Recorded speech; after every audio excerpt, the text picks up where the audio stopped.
Hunt is muted, folks. Took a minute for me to come off mute, but yo, we are live. We are live. It's WrestlePurists Worldwide. We are missing a member today. Manny the Hooper has been kept back at work, so it's very unlikely that we're going to see him tonight. This was a last-minute change, so apologies for that. So we've got the three-man booth today. Myself, Joe Hulbert, Ibu of WrestlePurists, better known as Backup Hangman, and we are going to talk mainly the weekend's wrestling and, of course, some of the news that has come out since then. WWE's hiring freeze seems to be, that don't seem to be a thing anymore, judging off reports that we've been seeing the past few days. Of course, we're going to talk SummerSlam. Yeah. We're going to talk AEW Collision, which was also a really good show, and whatever else comes up, man. But first things first, please like, subscribe, super chat, turn on post notifications, etc., etc. Always appreciated. Hope everyone is doing well, especially my fellow co-hosts. Ibu, how you doing today? Doing okay. Not nothing too much to the day so far, but I never dread doing these worldwides, you know what I mean?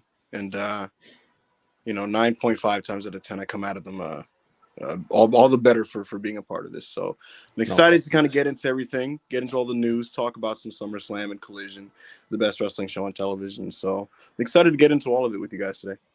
Yeah, man. Good stuff. Joe Hulbert. Fresh out of the cinema, I believe. Yes. What did you go see, mate? The Matrix, another new film that's taking the world by storm. I was going to be late for this show, and they forgot to play trailers, so I was actually here on real professionals, here on time. Delighted to be here as always. I am missing our fearless Hooper, Manny. We love you. We respect what you're doing. I stand with you in your cause. And all the best, my friend. But I'm excited to talk about professional wrestling. Yeah, man. We respect the grind for the Hooper. Look at the people. Just there's. He's a big star, man. He is. He is. But we're gonna have to try and make do without him. We'll see what we can pull out. Hopefully we can give you a nice little 3.5 star. Something like that. And we're getting into it. It'll be tough without that Manny hot tag, man. Without that Manny hot tag. You never know. You never know what sort of spot he's going to come in with. He's like Sabu. Funnily enough, yeah. Something like that. Anyway, but let's dive straight in to some super chats. Obviously, please keep them coming. Always appreciated. Starting with Karan with 200 rupees. Really thought Seth, Finn, and Cody Brock were the best matches on the show. A lot of matches just missed the mark. I do think Ibu went overboard with bloodline slander on the TL.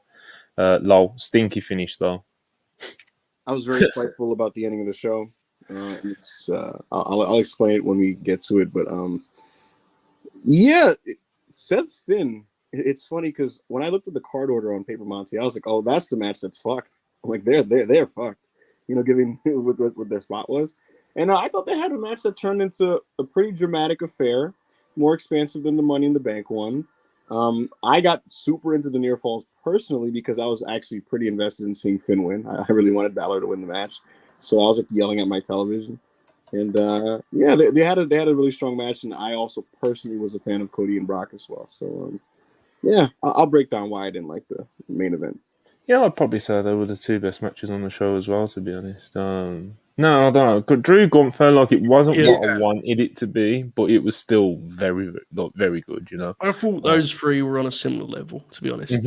Right around 4 for me, personally.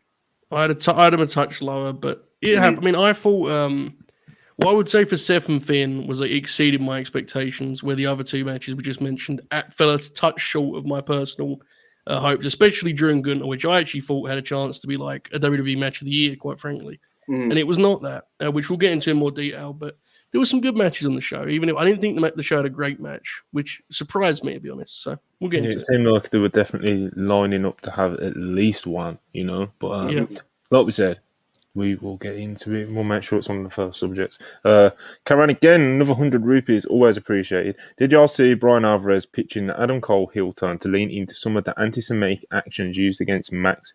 Not his best moment. I did not see that. He's referring to Alvarez on Observer Live was pitching that Cole should turn on Max, and he suggested that Cole throw quarters at Max for heat. And this became a big hot topic of debate on. So that's the iconic Joe Holbert, like, wow, the face that he does. Yeah, he suggested they throw quarters at MJF, and very controversial on Twitter. People were debating about, the nature of doing controversial and of course, offensive things in wrestling, and what's considered out of bounds and what's not. And yeah, I mean, look, for me, I don't like to get offended in place of other groups, but it's also not my place to say what is okay and not okay to do for other groups in that sense too. I wouldn't book something like that personally, and it wouldn't be my call. So that's kind of. I'm glad to hear that, mate. Yeah, right. I would not book an anti-Semitic angle on a wrestling. Yeah, so I think we're all happy to know, us in the audience, that you wouldn't do that. But yes. this. Like, even though I didn't know the details until just now, but like, this is even kind of slightly more surprising to me, because there was another really big channel that pitched this exact same thing, and they got a lot of heat for it, like earlier in the week or last week or whenever it was. But literally, like, I'm not going to name them and just bring all like the because I believe that they took it back or whatever the fuck, but. Another very large wrestling content creating platform, on one of their podcasts, two of the guys, or one of the guys, definitely suggested that exact same thing. So obviously Brian must have missed all that backlash, but yeah, the same pitch. Weird. I have a theory for why this is happening. I'm going to give people the benefit of the doubt and say this. I think that for some people, it's a case of just ignorance to the significance of what that actually is usually the case with these things, to be fair. Yeah, like they probably don't realize what. I mean, obviously, like through the context of what Max was suggesting, like it can be inferred, obviously, that it's just you know what I mean? It's an anti-Jew thing, but I think for some people they just think, he was bullied in school and people threw that at him, so like just do what kids used to do, but like just from a religion standpoint and that whole thing, like it's much more significant than I think people realize when they're flippantly suggesting this thing. So yeah, it was like I said, I'm just glad to know that you wouldn't do such a thing. Of course not. But yeah, man, Cody Willis. I'm more of a powerbomb the elderly women type of person. That's kind of my thing. Happy to hear much better, much better, yeah. much better. Sincerely, much better. Good job. Bubba Ray and Mae Young, you know what I mean? Yeah, man. But yeah, Cody Willis, 499. Good evening, fellas. I, for one, am fired up that Michael Cole is on Raw starting tonight. Much needed change, and I'm interested to see where Cody goes now. I absolutely agree, to be honest, mate, because I thought the Raw commentary team was pretty brutal. So Michael Cole, like, everyone, it's not exactly a hot take or a unique take to say, but I've been enjoying him a lot more since he hasn't had Vince screaming down his ear. And sometimes, I've seen some people say that, like, Michael Cole can't be that good now just because Vince isn't around. It's like, bro, I don't think people realise, like, the horse shit Vince was getting that man to come out with, So, other commentators have spoke about it as well. Sorry, Joe, but every commentator that's been through there, Vince is screaming down me, Vince is screaming down me. It's like, bro, Michael Cole was somehow riding that wave, and now he's been set free, and his commentary is a lot better. So it's very much a welcome addition to Raw, because I wasn't a big fan of that team at all. No, certainly not. I don't know. I think it's still somewhat controversial. I think Cole is like genuinely really good at this point. I think he was terrific on Saturday. At times, the show was kind of, I thought, struggling a little bit with its own pace. It was really a slog, that show. I was watching it in portions and it was still wearing me down. But Cole, I thought his energy was admirable. I thought he was really, really good on Saturday. So I'm with you. And hopefully Kevin Patrick can benefit from this. They're trying to do a 3-man thing on SmackDown, right? Is the idea? Yes. Hopefully it can benefit some. I'll believe it when I hear it, because he has not been a natural thus far, to say the least, unfortunately. Mind you, if I'm not mistaken, Monty, Patrick's role prior to this was just a backstage interview guy. And I don't know why they don't keep him in that. I was never a Byron Saxton person. Like, I thought he was kind of just middling. But middling would be an upgrade from what Patrick does. And so I don't really get that one. And it very much appears like, I don't know if you saw the report, Joe. It was actually Endeavor's call. they were just kind of like, we want Michael Cole as the face of commentary on in the company. We like his voice, and he should be guiding things on both shows, and that's the decision they made. And I guess Patrick's whole thing now is he's going to be having his hand held, and I don't really see it from him personally. And the other thing I would add about this, Monty, is when I think about just how like Michael Cole is now actively good, it makes me wonder, like, because I remember the days when he was like brutal. You know what I mean? And it's like, I'm like, has wrestling commentary in America just gotten overall worse around the board, or has he just ascended? And I think it's a bit of both. Yeah, I think, I think a lot of commentary is just not very good, and so just a guy who's been around and professional and doesn't have Vince in his ear, like that's suitable. And I think also, you know, he's just kind of, like you said, he's rode the wave, and he just has a better knack for all this now. So, right. So you know, you can wait. Yeah, if you're super interested, just check my last tweet. But we'll get to it. It's been mentioned in the chat as well. So some news, anyway. Yeah, just some news. Brian, we'll get to it though very shortly after these super chats. Brian Buster 499, appreciate you very much. I've worked myself into believing the books are costing CMFTR on Saturday, and if you disagree, I'll insult you. Well, that's a bit aggressive. Very aggressive, but it's the big man, I think, right? It's got to be the big man. Yeah, he said, Joe literally said, like, bro, you got till next week. Well, I'm coming for you. You get me? Mm-hmm. We're going to get into that because that fired me for like that Samoa Joe promo. Appreciate the super chat as always. Darren Walker, £10. Appreciate you as always. Enjoy the Sunday show. Ibu, will you get other members of the WrestlePurists for a face-off on Sundays? We need Murph versus Anna on AEW Women's Wrestling. Oh, boy. That Murph promo was nasty on your space last month. That was quite a promo. I kind of like your thinking. The problem here is Anna's a very, very hard signing to do. You know, it's getting Anna and securing her for a date. It's like trying to get Brock to come to TV in 2017. You know what I mean? So that's going to be a tough one. We've got a date secured. We've got a date secured for Anna this month. So that's great. We will be having Anna at some point on the channel this month, and I believe she was supposed to be on either last Thursday or the Thursday before, but I cocked it up. So apologies. You know, you miss a message, and you know, but yeah, she's going to be on. Regarding Face Off, I want to thank everybody because the first episode was a runaway success. Yes. Performed very, very well, and it seems you guys really liked it, and got a lot of traffic on social media with the responses and stuff, and you know, good. We only go up from here, so I appreciate that and the feedback, and yeah, man, we might see a couple guest faces here and there, so stay tuned for all of that. Yeah. Hans Design, $2 Canadian. Appreciate you as always. Brock versus Cody was so beast, man. Good stuff. It was good stuff, man. Matt's Fan 84. 199. Parking lot fight greater than tribal combat. So much hooping, bro. Well, duh. I was gonna say, like, bro, it's like literally like 10,000 times better. Like, parking lot tribal fight combat ruled, was man. that tribal combat shit was. It's tough. It's tough. Yeah. Short on Spurs, $12. As a Jew, this has really pissed me off. But Ibu has a point. There's not a lot of us, and a lot of people just have never met Jews to know better. You know, like I was saying, I think a lot of when this stuff comes up, it's like just a lot of kind of like ignorance. I don't think these people have like a lot of malice, but who am I to say? You know. But yeah, it's definitely, of course, a. Could you imagine just like half the wrestling media were just closet anti-Semites, just fucking. Oh my god! Everyone just starts retweeting Kanye West or some shit. Yeah. It's out of nowhere. It'd be very scary, you know. I'd hope not. You know, I'd hope not. Very scary. I'd hope not too. But speaking of scary, Ibu's screen just came on for a split second. You know, in the midst of this, yeah.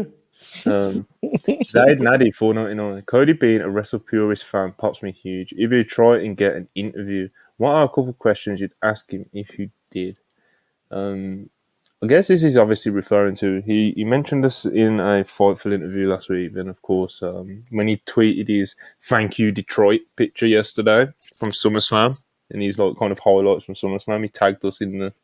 He tagged like obviously he tagged like WWE, Peacock, WWE on Fox, etc., etc. But the two news sources that he tagged were Us and Fightful, so that was quite the pop, We're moving on up in the world. Did you see he liked my tweet, my quote tweet of it? I quote tweeted and I said he loves us, and then he liked it. So and he's playing cute little games, and the Cody WrestlePurists arc. I presume this is gonna have more chapters. Well, we'd hope so. Obviously Just he's a huge starting, star.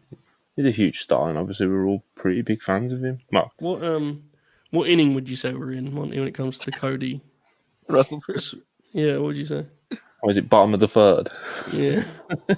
Did you guys actually? So I went out of my way to watch the conference after I read the quote. Did you guys see his face and his voice? No, I couldn't do it, bro. So I can decided- imagine, and it's scary. I made the mistake of watching Paul Heyman at a press scrum, just talking on behalf of the company, and I didn't know if I should be amazed or angry, because this is the perfect platform for Paulie to go full Paulie, and he's kind of stuttering and stammering through things and bullshitting you and lying at every turn and stuff, and he's just we've seen the metrics. Look, let's be honest.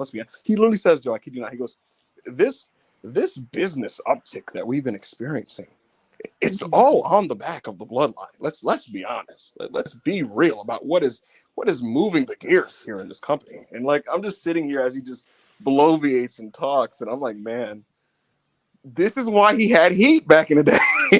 This is in the day. Today, yesterday, tomorrow. Heyman's gonna Heyman, man. I'm like, oh fuck. Yeah, let's answer. Man. Let's answer the super chat. You got one question. Take one question from each of you.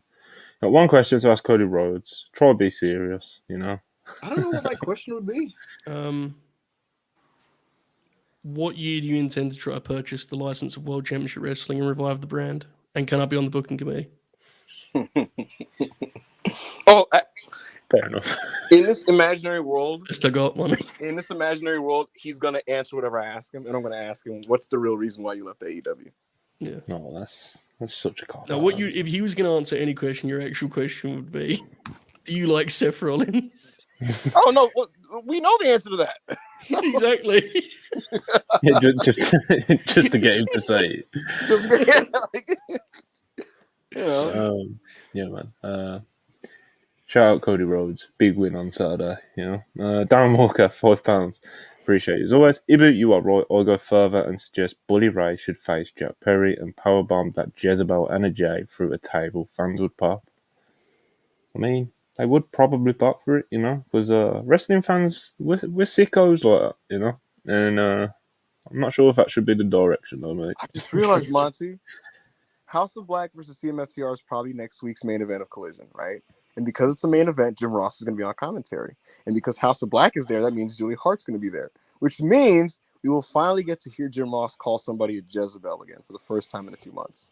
Yes. He also will get a chance to see Buddy again. And the last time that happened, he started listing off his imaginary football career. Yeah. Talking about what position he would have played. He would have been a great left tackle. He would have been a great quarterback. He's special. Good old JR. I love him so much. Logan, 199. I'd be a better interview than Coda. Hey, man. I'm all for it. German Shepherds, I heard they give good interviews. So, there you go. Jacob Donnelly, $5. A Jimmy versus Jay feud having to cover the bloodline story while Roman is away sounds miserable. You never supported me, Oos. I did, Oos. I did. It's pretty good. I was in the hospital, Oos. You was worried about the title, about being a tribal chief, Oos. Nah, you don't understand, Oos. I did it for the family. Oos, I am your family. Yeah. SmackDown rolls on from fucking Kevin Patrick. All right. So calm down. Playboy X, $4.99. Wrestling has an unfortunate case of the best commentators not being on TV for others. 2000s, 2010s, JR for Cole Grisham, Riccaboni for Excalibur Kelly. It's been interesting couple of decades on it for wrestling commentary. I think it's fair to Yeah. say. I don't love the direction we're trending, to be honest. I worry like in 20 years everyone's going to sound exactly the same. So we'll hope for the best in that regard, you know? Yeah. Willie 499. What's your thoughts on the women's freeweight? Sitting in Fulfield, that the match made me question if I still like dressing as it died 1,000 deaths live. I wasn't a big fan, but since that was the last Super Chat for now, let's just get straight into SummerSlam. As Ibu was artistically putting, how he thinks the Jay and Jimmy Uso feud is going to go. In the main event of SummerSlam at Ford Field on August 5th, 2023, we got Jay Uso challenging for the undisputed WWE Universal Championship versus Roman Reigns in the main event. And this wasn't good, man. You know, obviously everyone's entitled to their opinions, and of course, you know, this is kind of what you do. We call stuff bad quite a lot on here, you know. We call stuff good quite a lot on here as well. But this main event, I don't think anyone that's watching this and has watched any podcast with me on, he's going to say that like I'm some Roman hater or anything, or a Jey Uso hater. I'm actually quite the opposite. You know, I was really fired up for this match. But the actual match itself, I'm not even talking about the Jimmy stuff. Like, we'll get to that. But fucking the actual match itself, like, I know it's funny because all the typical criticisms that kind of Roman gets from people who just don't like him, you know, it's like all of those things were highlighted in this match. Like, you know, like the pacing was like, you know, I quite like the kind of, like, you know, big atmosphere, big star feel, slower pacing that Roman does. It's very unique to him, and he does it very well most of the time. This was just a lot of nothing. It wasn't in Montreal, it wasn't in London, it wasn't that same type of crowd. And he worked it kind of like it was, just kind of walking around, trying to take it in, and there weren't enough to take in, you know? And it just kind of plodded along. Jey Uso's performance was actually all right. It's just that he didn't have that much to do. You know, he had a couple of decent hub spots, etc., etc. But outside of that, it just kind of plodded along. It went 36 minutes, and then we got that finish at the end, you know? I thought it was quite a brutal outing for him. It's like his worst title defense in like a while. You know, it's his only title defense in about 3 fucking months. But it's probably the worst title defense since. It's probably the worst on pay-per-view in the Tribal Chief era. As the Tribal Chief, yeah. Yeah, there's no match. The Edge match was better. Someone said Edge in the chat. The Edge match was better than this. The Edge match was way better than this, yeah. Way better. The Edge match is in the 3-star range, and it had a great crowd and hot near falls. That match destroys this match. John Cena's match. It all depends on the people, man. It all depends on the people, you know? It's like, I've praised the way he approaches these matches previously, and I do admire the core mentality behind taking the people on a ride at your pace when they're with it. But you can't just go ahead with that plan if they're not with it. Mm-hmm. And now let's be clear. I do think there was an issue with the people not buying Jay as a title winner. And that's an issue. But we have to be honest, the crowd was not electric for many things on Saturday, right? It was a problem on Saturday. Yeah. I thought about that throughout the show. Yeah. Yes. And you have to adjust. I just thought the failure to adjust, I thought, was really disappointing for a wrestler of Roman's caliber, frankly. He kind of just burrowed forward with his plan and the outline they had. And it's like, you've got to run a high spot. You've got to give him a hope spot. You've got to give Jay more to get these people believing and earn their engagement, because they're not on board right now. Really tough watch. I thought this was a rough night at the office. We'll get to the finish because we all feel passionately about that, but I didn't think this was good whatsoever. It's crazy because Joe, you know, people, WWE sources have told me when I asked them about it, is their matches get agented like every other one, right? But yeah, Roman and in Roman matches, he does kind of dictate when to do what, in the sense that like they know what the next step is, but it's his instincts on when to get to that next step, if that makes any sense. So like, if they feel like, for example, Sami and Roman, I was told that like they chose when to lock up, which is why, if you remember, they didn't for like minutes, right? Like they were just cheering and chanting, and they were just like, all right, let this keep going. Yeah, the crowd allowed it. You know, Yes, like exactly. Joe's point, like this is the problem here. You know. Yeah, and so I bring that up to say Roman, for whatever reason, Roman, sorry, not for a reason, but like Roman usually has a good knack for knowing when to do what and keeping the people with him in that sense, and like kind of having that instinct to do that. Here, it very much was like tone deaf, like, and I think he flew too close to the sun because whether you like Roman Reigns or not, his approach was a winning approach because the crowds were super with it, and they'd be going. He'd have them by the balls when it's time for the finishes and near falls, right? And he had so many pay-per-view matches in a row that were well received by the live crowds, by the WWE fans, and what have you. And he probably thought like he was just untouchable, like his shit just didn't stink.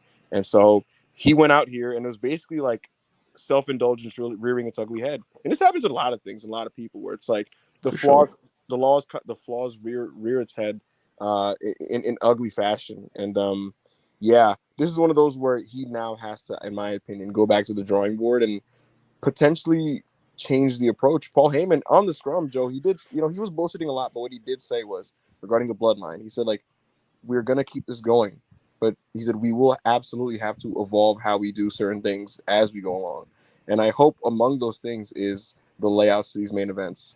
Things will change. It's like they even changed slightly as things picked up even more for him, like the Montreal and the UK match, So I think it's kind of more like to like Joe's point. It's like you can have an idea of how you want to do a match, but if you're going to do a certain type of match, especially the ones that Roman does, like you can't just go out there and tell the crowd to give you that kind of match. Do you know what I mean? Like you've got to go out there and you got to feel the people. As many of the old head wrestlers say, you got to just feel the people and give the people what you think they want at that time. In Montreal, the slow pace absolutely worked. In the UK, in the tag match, I thought the slow pace absolutely worked. Because you had the heat in the building to kind of carry you through it. When you've got two stars just looking at each other and the crowd's going nuts for it, like that's good shit. But when it's when the crowd isn't into it, it's Do you think the tag matches kind of gave him a false sense of security with this formula slightly? Yes. His last two big matches, and the reason I say that is when you do a slow burn in the tag setting, when you go through the gears and go into your finish, there's a lot of kind of explosive action you can go to there, right? You can do sequences in and out. Everything breaks down. All four guys hit the ring. Everyone's down. And the reason I bring that up is, unless I'm mistaken, his last two singles matches were against Cody Rhodes and Sami Zayn. I love Jey Uso. I'm in the world of him. I think he's fabulous. He's not Cody Rhodes nor Sami Zayn. I thought about that. So, I do think that's a factor here. I almost wonder if he kind of, as you put it, flew too close to the sun. I think he's been playing with fire so long without getting burned. He said, "Let me get a little, let me carry on a little further." He probably thought like I could submerge in this and I can be fine. I can walk on the sun. And then like, no, you cannot. You are still a human being. I totally agree with you on that point, Joe. And I got to say another thing that kind of bothered me, just as a fatal flaw generally about this. It's called tribal combat. And it was just a no disqualification match. What was tribal about this? Obviously maybe I'm too ambitious, but Monty, you know what I would have liked to see? I wanted people playing drums on the. I wanted like Samoan children on ringside, fucking playing drums as this is happening. I want the ring apron to be a giant freaking lei or something. I want them in war paint. I want them in like traditional gear. I want Afa and Sika on the stage observing at a distance. Give me it's WWE. It's a Big Four pay-per-view. Give me the over-the-top pomp and circumstance. Give me the theatrics. Give me all of that. The bombasticity of what tribal combat could be. You know what I mean? Like that. Could you just imagine as they're fighting? Like he's like, say, go. But wasn't the actual hook of the stipulation that the family wasn't allowed to be there? And then it was just a no disqualification match and a really shitty one. Yeah, that was something that they noted on the website, I believe. I don't know if that was ever said on screen, to be honest, but that was definitely something that WWE put out there themselves. That because it was on not one of the SmackDown previews or like results like pages that they do on the website. But I could be wrong, but I don't remember him actually ever saying that on screen. Like, no one can be involved. But because that wouldn't make sense for like all like the solo teasers and shit that we're doing. Do you know what I mean? guess. Yeah, that's fair enough. I don't know. Where was Rikishi? And obviously, like the Jimmy thing, obviously we was probably expecting Jimmy to help the other person in the match, but I think a lot of people were probably expecting Jimmy to show up at some point in this match anyway. Do you know what I mean? Obviously he did, and let's get to that. I thought he was gonna come to even the odds. And Yeah, so, no, that's what I'm saying. Like, you would assume that most people assumed that, but you know, all right. So Jey Uso is about to pin Roman, and someone grabs him out of the ring, pulls him out of the ring. Black hoodie, can't see the face.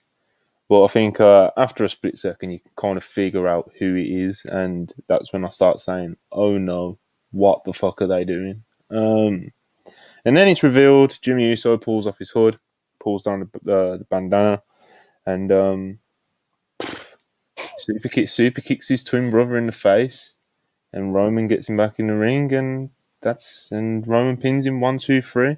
Jimmy Uso has turned on his twin brother, Jey Uso, unrelated to Roman Reigns. It wasn't something where he linked back up with the bloodline, etc., etc. Like this was him going by himself, and I think it's pretty fair to say that the consensus reaction to this was not what people wanted to see. Don't get me wrong. There is absolutely some of the bigger bloodline fans, or even like some of the Roman fans, or even like some of the Usos fans. It's not 100% of the fan base, but I would say it's pretty fair to say that the majority of the reaction I've seen has been like pretty strongly negative against this. So a bad match, a terrible finish. I thought like this was like worse than the WrestleMania finish for me, in terms of like how it was done, you know. And the WrestleMania finish was terrible. Just like Solo's back on the apron, Samoan Spike spear pin. Like he was just so like eye rolling. But this is like an all timer. I think this is like. I think we'll look back at this in like a decade and be like, "What the fuck were they thinking?" it depends. I'll say this though about this Jimmy thing. Even though we just ranted about how shitty the match was, I gotta be honest with you. Even though I acknowledge all this, I said a lot of it myself. As I was sitting there, Joe, watching this crappy match, you know what I thought to myself, to be honest with you? This is not that surprising. Roman was due for a stinker. Let's just go home, do the fucking stream, move on, whatever. You chalk it up to a bad night at the office.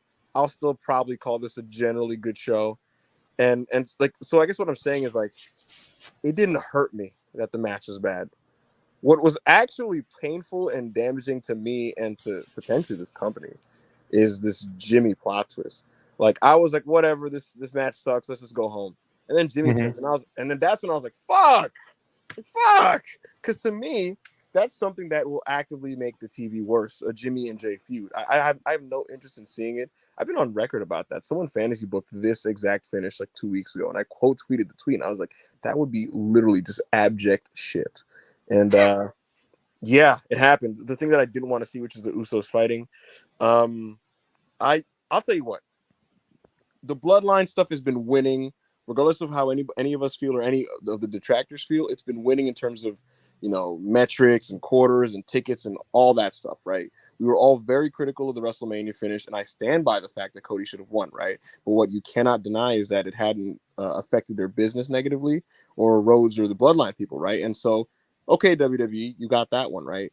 I would be really, really surprised and also very impressed if this plot development led to actual positive content, business momentum, whatever you want to say, for the fall season with this bloodline stuff. You know what I mean? Basically, what I'm saying is, if people are still with this thing in like a month or two, with this fucking civil war across every 4 member, then kudos, because I feel like this is one of those shark jumping moments where it might lose some people. Yeah, definitely. And I think just like what will happen is this Friday they'll probably pop a number. Jimmy explains himself, or whatever, Right. Yeah. And not the Fed Mecca. The E-drones will have the victory laps about it. Like, see, it was the right. It did 2.6. Yeah, but like in a couple months' time, like you just said, I think we're gonna you know, the big bloodline segments or like the Jimmy and Jay and solo segments, they are not. Like, obviously, it's kind of unfair to compare it immediately because Roman's not going to be around, and obviously he is the main draw of these big segments. No, that it they is do. fair, Monty, because the bloodline got to a point this spring where Jimmy was popping quarters with Paul, and Solo with Paul would pop a quarter, or Yeah, but Jay that's what and you'd have to Sane. compare it to. What's up? That's what you'd have to compare it to, not Yeah, like the like the trial of Roman well, yeah, Reigns and that's that like sort of stuff, and the absolutely different. 1,000 days thing. You know what I mean? You can't. Right. But yeah, it's I'm in a different place to Ibu here. I don't know where you're at in this regard, Monty. Is like, I'm not against the idea of Jimmy and Jay working a program. And I know it's saying that means a lot to them, and like I'll watch what they come up with. And like, I'm sure they have ideas. And do I think it will be great? No, frankly. But like I'm interested to see what they come up with. Timing is everything. There have been so many twists and turns. They literally like came together against Roman like 2 months ago. And it was a great moment. It was a great moment. And it's like this absolutely felt like a swerve for swerve's sake. And like just adding another twist. And it's there's Vince definitely Russo. there's been this shift, bro, like in wrestling. And honestly, he's a big part of it, where every wrestling character can be turned against anyone that's in their like orbit, you know? It's wrong. I don't like it. There are some things that should be, I don't want to use this word for wrestling, but it's be like in wrestling world sacred, you know? And it's like I don't want to talk for anyone but myself here. I don't know what the ratings are going to do. I know you guys, you're much more intelligent on that than I am. But as a fan, as someone who loves the Usos, my reaction to that angle was, oh, that's bullshit. You know? It's like, and people may be watching this and what does that mean? All of it's bullshit. Of course, but what it means is, as a fan, I just got truly invested in them reuniting. I was, kind of out on this in itself because they were separate. But the idea of doing the turn now as an immediate follow-up to that turn that just the twist that just happened, it's like, it just feels cheap. It doesn't feel earned. And again, in a vacuum, I have no problem with the idea of them working a program. And I know it's something they want to do. That's fine. But I feel like you've got to kind of see the forest for the trees with these things. Like, people love that team and care about that team. You can't just constantly shift these things back and forth and expect the people to remain as invested. Personally, I'm already less invested, and I love these guys. So if I'm less invested, I think that bodes well. Personally, that's just me. Monty and Joe, you know what the other thing about this that kind of just is a little annoying to me? We are in August. It is early August, right? WrestleMania is next April, right? I want you to think about this. There's this increasing sense for me that this is just to have things to do for a few months while Roman is on his vacation. Let me explain. There's a very decent chance, Monty, right, that the brothers fight a little bit. The brothers fight solo a little bit. We get inter-bloodline fighting, right? Maybe a bloodline four-way at one of these next shows that Roman chooses to show up to.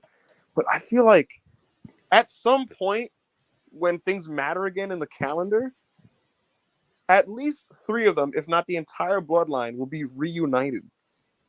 I think they might have some family group session where they all come back together in time for Mania. And the problem with that is then you just told me I was just watching filler. Like, I was just watching. They're just doing stuff to fill time. Oh, okay. Jay and Jimmy will keep them going. But we're back together before the end of the year. What I'm saying, and it's like, never mind, Mania. And here's the thing. That can work if like these characters actually change and develop as people in the reunion. Like, because sometimes in wrestling they'll revert something back because that's just the thing that worked, right? And that's kind of asked because like narratively, what has really changed? The good way to do that is like, oh, maybe Roman has learned to accept and love his family members and like trust them and like value them properly. If they can accomplish that kind of story, then maybe sure, fair play. But like this is feeling that like they're just gonna do filler content. Oh, what if this Uso fought this Uso? And then when it matters again, Roman's like, all right, I'm back. Mania season, let's go. And then they shoot two bloodline angles, and it's like the bloodline family session, 2.9 million, and then they all have a group hug, and it's like, all right, they're all back together to fight Cody again. You know what I mean? And so it's like, you just admitted it. Like, we were just doing shit with the bloodline characters because it makes money. Yeah. to keep it going. And I One don't like other that. thing here, just before we move on, because we've been on this for a while, and rightly so, because it is a big story. It's a big But, deal. One other thing too is I think you saw with this match why it's important for a champion or a main character to have some quieter stops along the way, because not every match a guy can wrestle can be billed as this is the ultimate fight for all that's right, and the family and the. Mm-hmm. I mean, I was there in London. The people bought it. But my response as someone who was in the building for that was an exhale and was like, okay, cool. I got the ending I wanted there. Immediately asking the people to say the next one is even more important, because now the WWE Undisputed Universal title and it's tribal combat. It's like, I don't know, man. I think there is a lesson to be learned in that here too. Yeah, like I think a champion, you need to have ups and downs in that regard. There needs to be, I don't want to use the word standard, but there is something to be said for a champion just defending his belt in a wrestling match on occasion, And Joe, I think it's also hurt by, I get it because he's a star, but Roman having to close every pay-per-view means that they have to kind of present it as this big box office thing. Yeah, and it's why actually I didn't mind Roman doing some springtime tags for that reason. Because but like the lack of defenses did hurt, but still. Yeah, but like that's exactly. So it's like I like the springtime tags, and with Saudi and with London, they both did move the plot along, right? Like everything that was happening in the spring post Mania was moving it along well up until this point, and I could clearly see midway, like, okay, I have faith in this direction because I told you guys privately about how, like, I told you guys, like, come Saudi time, I'm like, Jay and Roman is the SummerSlam thing, right? And we could see it like leading in that direction, and it made sense. It was coherent.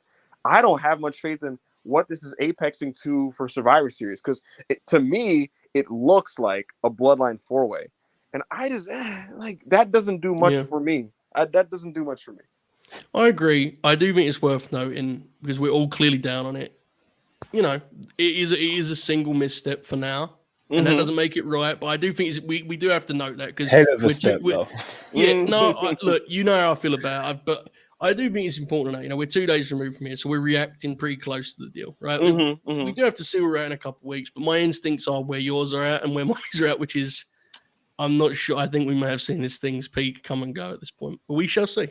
Would it be better? Would you feel better, worse, more annoyed? Okay, Monty, if Jimmy's whole thing is basically just you prioritize the championship and the chief position over my health, and that really bothered me, and so you deserve to get kicked there because you don't deserve to be a chief because you don't care about your family. Wait, lame, man. Wait, no, I will not wait. No, no, my answer is no. My point is, because that's going to be his explanation. I'm just keeping it that. That's his explanation.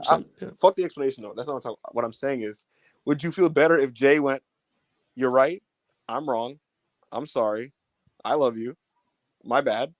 They fight it out maybe on that TV or on a pay-per-view, and the Usos reunite by within a month. That's worse. Yeah, it's worse.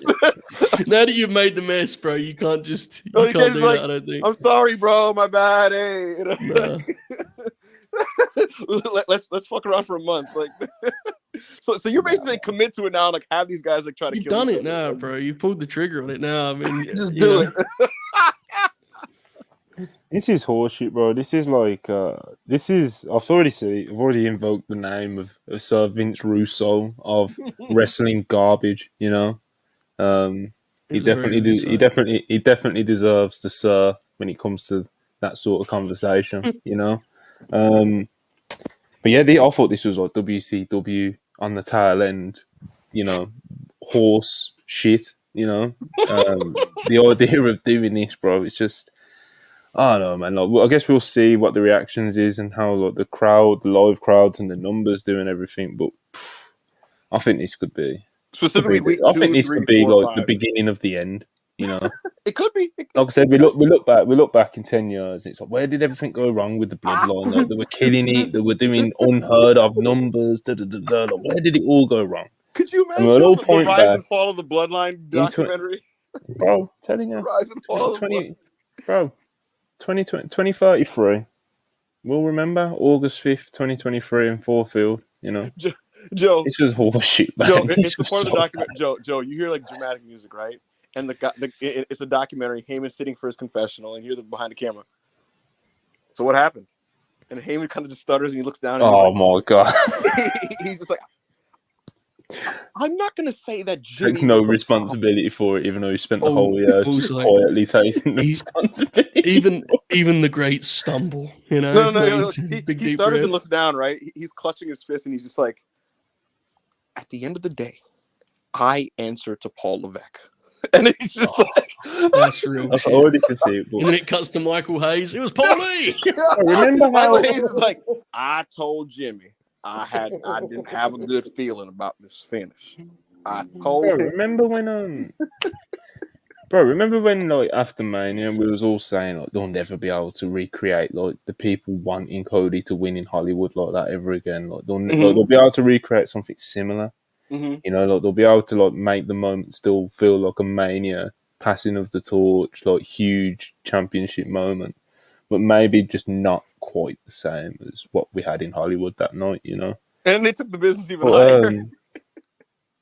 Bro, the feeling I'm getting off this at the moment, they might actually pull it off. They might actually be able to pull it off after all, but not in the typical way of like building, you know, a great superstar and a great heel to have this epic clash at Mania in Hollywood. I think people may get that fucking tired of this bullshit, the bloodline. if it goes how I'm scared it's going to go over the next few months, I mean, it might get to a point where it's like a please save us Cody Rhodes kind of thing. And the people just need Cody Rhodes to win, you know? You know what that'll take us back to, Monty? That'll take us back to the era in the 2010s where we were cheering for people with like there's like an era of hardcore fan cynicism with it, where it's like, we want you please to save us from this rather than we are invested in this story and we want this great story to conclude with the good guy and the bad guy. You know what I mean? Look at the Rumbles from like the 2010s where it's like the final two are Roman and our guy, you know? Roman and Drew McIntyre, Roman and Nakamura, you know, and it's like, fuck. It might be, maybe. Yeah. It's like I said, I think it could get that messy, you know. Obviously it's very early, as Joe's pointed out, you know, I'm being reactionary. We're making content here, you know, it's what we do, you know. No, fucking go all the way, it's the end of the world, man. Yeah, man, it's like it's just kind of they fucked it. Yeah, like, who fucking asked for this, bro? You know, probably Jimmy or Jay. Even like the bloodline stands on the timeline. Like, look, they planted the seeds, and they'll post like the most like vague fucking line in a promo ever. You're heated, bro. You're feeling the type of it. So I respect this. Because this is his story, Joe. The thing is, Monty. Look, for those who don't know, Monty likes like two things in wrestling. You know True, what I mean? Yeah, you're right. I should have been prepared for this. That's the thing. See, Samoa Joe. It made a lot of sense. The Samoans. Because to me, it's like Monty likes like two Aaron things. Henare. Is Aaron Henare Samoan? No, he's not. not. I think so. Tongan, right? He's an island boy. I don't know. He might be smart. Maori, I think. The point is, Monty likes two things, and one of the two things that he actually gives a shit about in wrestling took a really stupid turn, and he's like, fuck. It's like if I was watching Collision and Punk went in like a really just bad direction, it would ruin my week, you know. So no, I won't say it's ruin my week. It's just fucking. You sure? It's just dumb, isn't it? You know what I mean? Yeah. I'm on a wrestling podcast. We're trying to create content. I've got to call it out. It's not often where I can come on a podcast and just fucking bury the life out of something. Without people like crying in the live chat and calling me harsh and grumpy. Like everyone pretty much unanimously agrees from what I've seen in the live chat. So you have the free reign to just punch out. Yeah, I can just fucking call this fucking garbage because I think it's garbage. You know. I don't know who asked for this though, bro. That's kind of like I don't know who the fuck asked for this. Anyway, look, man. At least London ruled, you know. Exactly, and we was there for it, brother. You know. Yeah. Let's jump into some news because I did kind of bring up something that I was going to bring up later. Apparently, in WWE, according to PW Insider, there were some rumblings over the last few days of a potential Nia Jax WWE return within the company. It hasn't been said that she is at Raw tonight, but at least a few different sources noted they heard her name being mentioned as of late. Nia Jax. She's been to give us some credit. She's been working out with Charlotte Flair recently, and she looks like she's been killing it. You know, Charlotte Flair's She's been in great form as of late.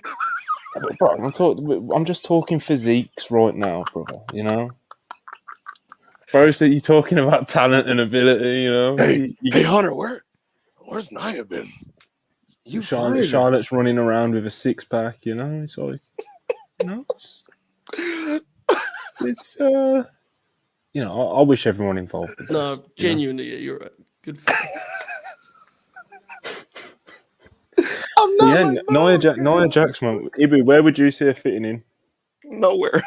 Nowhere at all. No. She could do. She could be in a tag team or something. It's fine. If she can. The thing is, fun fact, I actually was totally fine with Nia the first 3 years of her main roster run. She was a fine, decent. She's back, bro. Here's the thing: the last 2 years were she was concerningly just disinterested in working hard, selling, caring about anything. You know, really bad. Really, that last year was nice in the 4th inning. But I liked Nia up until about 2018. Could you imagine she gets involved with the Usos? I'll tell you what. I saw the Monty. I'm gonna keep it stacking with you. I'll be very shameless about this. I saw what's his name from MLW. What's my man's name? Hammerstone, Fatu. Fatu. What's his first name? Jacob Fatu. There we go. I saw him tweet about kind of about the inning thing, right? If as a result of this hiring freeze being done, if that man pulled up on Friday, you know, hey man, it would definitely help, lick the wounds, but it wouldn't quite be a fix, you know. Of course not. I'm just saying. But I said this to you when you mentioned it to me in DM, bro. I was like, Jacob Fatu does this after every single big pay-per-view.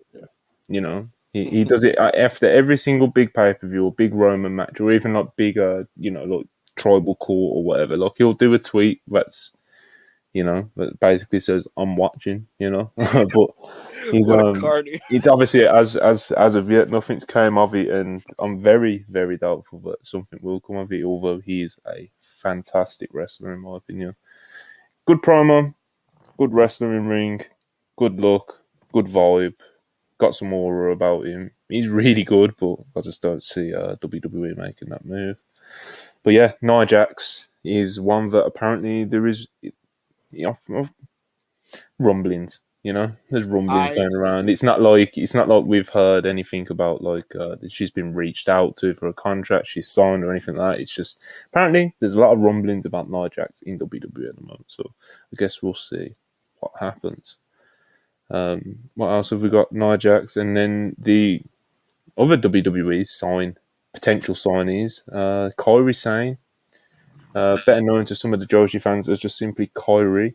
Apparently, she has agreed terms with WWE about a deal to come back to the company. It was not stated that she has signed the deal yet, but apparently she's at least, according to PW Insider again, that she's agreed terms to come back to the company. It looks like she may be coming back. She held a press conference earlier on today or late last night and basically said that, I'll pull it up actually.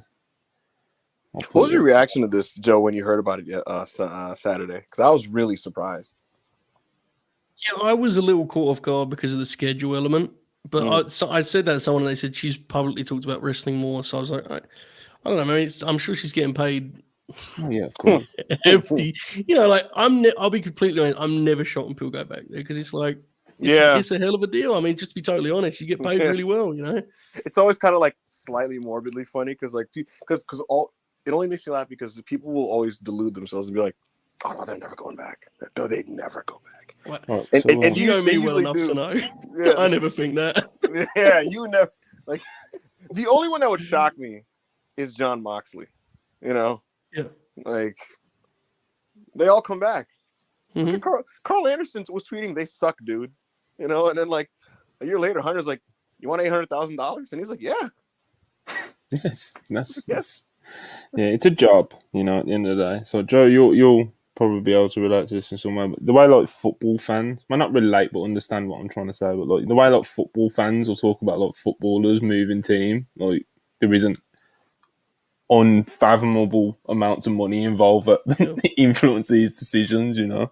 It's like, how could he play for that team? It's like, yeah, because they're paying him fucking 300 grand a week. That's why. Like, Mhm. but it's a similar thing here. It's like it's never surprising when someone goes back to WWE because it's most likely they're going to be making six figures upwards, you know. So Sure. that doesn't say that they can't earn six figures elsewhere, but you're probably going to get a better six-figure number in WWE, if we're being honest. But yeah, in this press conference that Kairi held earlier, she's still got some dates to do. So apparently she's got some dates in All Japan, Sendai Girls, and apparently it was said that there will be 2 more dates that she's doing in September. But after that, she will be taking a indefinite hiatus. She apparently also said that she received several offers from overseas, and it felt like the gods of professional wrestling told her to keep going. So maybe she got an offer off AEW as well. Maybe she got an offer I'm to just do sure, some yeah. indies. You know? Yes, she certainly did. She definitely Yeah. she definitely did. I personally legitimately heard whispers a month ago about how people in AEW were like, "Oh man, it'd be great to get her at Wembley Stadium." You know, and that was just like chatter, obviously, but like if that was already just a prevailing sentiment Would at be a events, great entrance. oh man, Oh I yeah. think she's so awesome, bro. Like she comes Oh, out she's with the like best. the pirate wheel and shit. You know what's She's funny? just fucking awesome. I used You know to. So fun fact, I used to hate Kairi Sane. why? Like I just Whoa. When? yeah Whoa. I When? was like, oh, she sucks, man. You know what it was? I didn't get the pirate thing. You know, I'm watching her at Takeover. I'm like, this girl is boring. You know, Wow. yeah, Like, I she's thought a she was beast, boring. bro. Remember when she showed up in the Rumble and the So- crowd just took to her just like immediately? Yeah. She was doing the She's stomp such a great across the babyface. ring and everything. Yeah. She's So awesome, fun bro. fact, I thought she was boring. They put her with Asuka in a tag team. I'm like, all right, she's a fine sidekick. And then, legitimately, right, for whatever reason in the pandemic, I was like, she's kind of good. And then she goes back to Stardom, and I'm watching her Stardom. I was like, no, she's not kind of good. She's great. I'm like, Kairi. You need to revisit the game tape on these NXT deals, bro. Do I Joe? I Yeah, need to because you I'm gonna do. be honest with you. I was in a bad place in The 2017. matches with Shayna were like, Joe, She's awesome in that, right? Like Joe. genuinely, you should watch it back. The thing is, 2017 Ring of Honor and PWG. It's hard to explain now, and it's gonna sound really bad and age poorly. It like made me hate wrestling at that time. I got really, really disillusioned. there you have it, Ibu. Yeah, I get it. The big man has spoken. The match that killed my love of wrestling in the moment, it was World's. What was it called? You know that ROH New Japan crossover show that they would do at Hammerstein? War of the Worlds. Thank you. War of the Worlds 2017. Will Ospreay versus Young Jay White. I hated that fucking wrestling match. Like I was sitting there. I'm like, why are they kicking out of like pile drivers? Why are they kicking out of like jumping cutters and like why like Brother. what? They're bumping on the apron and kicking out. Like what is this? Like what happened? Kairi was so good in NXT that she had like 2 good TV matches with 2017 Lacey Evans, which is like an insane thing to achieve as a human. She's incredible. I think she's like Yeah. incredible. No, Kairi's you know? stupendous, dude. She's so phenomenal. We use the word with like Willow Nightingale a lot, but I find her just infectious. Like I just brought up her like Royal Rumble debut. She was still in NXT at the time, so the crowd did not know who she was, bro. Like they just saw like the pirate gimmick, how bubbly and just like this beam of light come down the tunnel. You know what I mean? And then she's doing all this, like she does all the spots. She does like the fucking stomp walk and all that sort of shit. And she does a big insane elbow. She's just a beast, bro. And the crowd just took to her immediately. Her elbow drop is amazing. She's awesome. She's just awesome, bro. Real quick, Monty, I'll say, look, they're probably gonna throw her back with Oscar or do something like that. But like, I'd go in a completely different direction, dude. I think her and Rhea Ripley would have a fucking sick wrestling match, personally speaking. Well, you'd hope that someone of her talent gets to wrestle all these people. Do you know what I mean? Like, obviously, the Asuka thing will be like the intro thing. You'd assume, like she'll either align herself with Asuka or she'll attack her or something like that. That's what you'd assume will be the intro. But like I said, a talent this good. You want to see her work with? I want to see her work with Rhea. I want to see her work with the Horsewomen. I want to see her work with Bianca. I want to see her work with everyone. Do you know what I mean? Even the people that she's wrestled before in NXT. I'd happily watch her run it back with Shayna. You know what I mean? Sure.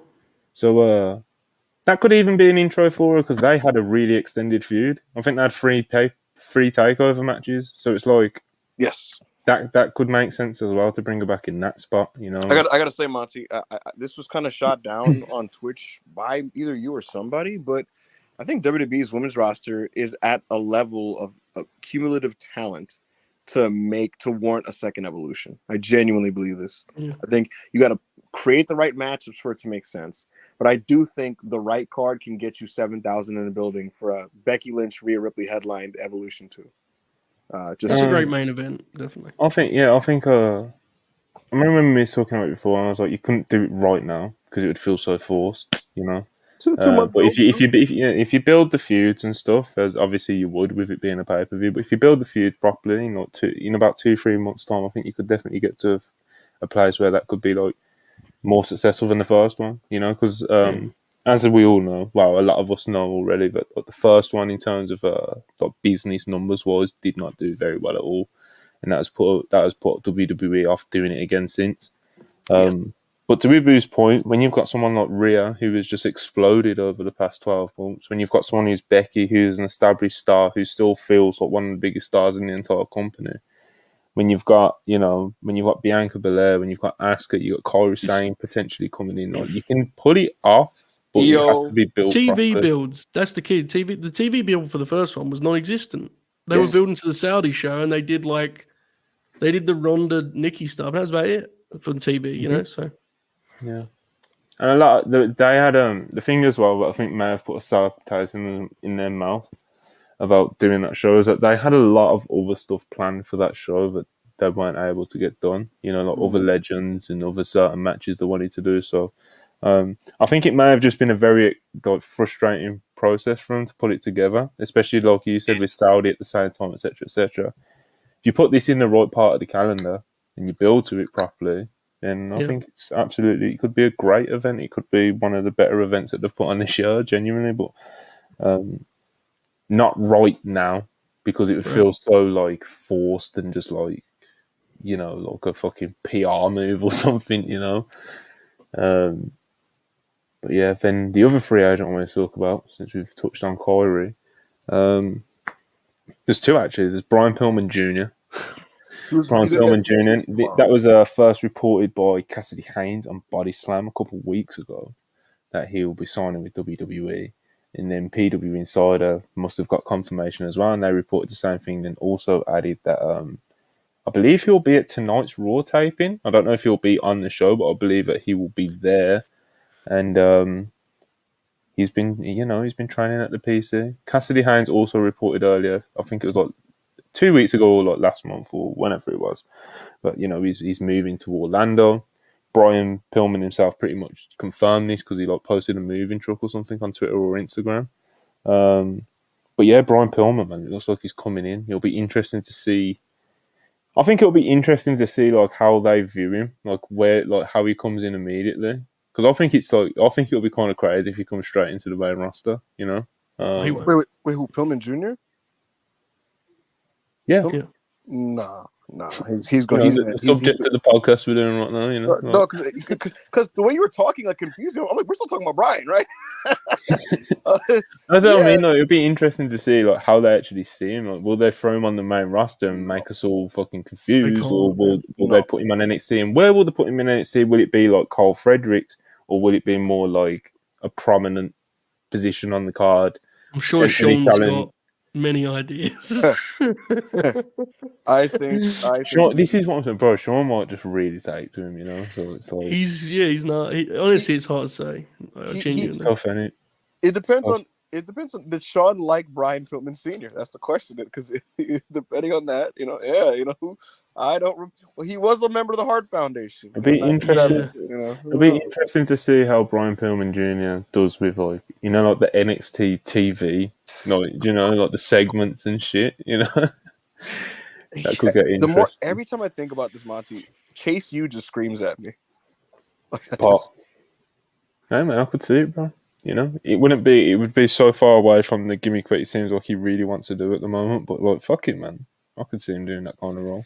Could you imagine him being presented like this superstar ace coming into NXT? Like, they're definitely they're gonna introduce him kind of formally, I think, and tell his story, quote unquote. I think, right? Yeah, there's a story to be told, isn't it? There Yeah, he it's is. Good definitely luck a to him. story to tell. I don't think he's a particularly good professional wrestler, but maybe he's going to surprise us. Could you man like WWE is where Brian Pillman Jr. finds himself as a performer? Hey, bro, Crazier things have happened, bro. yeah, I was gonna say crazy things have happened, Dominic bro. is a high, one of the highest When in the you're business, and he's not. when you're traveling and you're training as much as they do when they sign those contracts, it's like it wouldn't be that surprising if he does make some sort of Stride. more, no, not even like strides, just like more just seemingly dedicated, you know. But it's like my thing with Pillman. Like, I don't think he's great or anything, but I remember when I was watching him in MLW in 2017, and he was like, "Yeah, he's he's Art Foundation, as you just mentioned, you know." And I was watching him feud with like the Dynasty MJF's group in MLW, and it was just like he was all right, and he was all right in that role. Do you know what I mean? Like part of like a gang warfare or whatever you want to call it. Do you know what I mean? Mhm. Like, he could play his roles in that. But since then, when I've seen him, I don't feel like I've seen much progress in ring, and it's been 6 years, bro. And he's picked up some really bad habits too. He's got some real like I do think part of the reason I don't think he can go on the main roster is they need to clean up like his fundamentals to begin with, right? He's got some really strange kind of quirks to his style that do not translate well to national TV when everything's been shot and up close. Like When it's a problem. So yeah, he'll like shoulder tackle somebody, and then right before he starts to now run to hit the ropes, he'll like gesture in the direction he's running in and like do a little hop, and then like it's just little like really tiny little tick things that I see, and I'm like this is like what wrestling's hard, man. Yeah, we watch it. Think we could get in there for a couple, arm drags. Oh yeah, of course. I guess what I was saying was like there's like little quirks he does that I'm like, this is what Cornette thinks are Kenny Omega's weird ticks. Like this is Brian Pillman is what Brian Pillman Jr. is what Jim Cornette is seeing. Thinks Kenny Omega is. That's what Cornette is seeing when he watches Kenny. But yeah, man, let's move on to the next free agent potential signing in WWE, and that is the big man Joe Hulbert. That's nice. It's Nick Aldis. It's Nick Aldis. Joe Hulbert, the big man, as I just said, he's a big fan, man. Big fan of Nick Aldis. Darren Walker, I know he's a big fan of Nick Aldis as well. Shout out to Darren Walker in the live chat. But yeah, Darren Walker, it's been reported on a couple of times about his progress in potentially signing with WWE.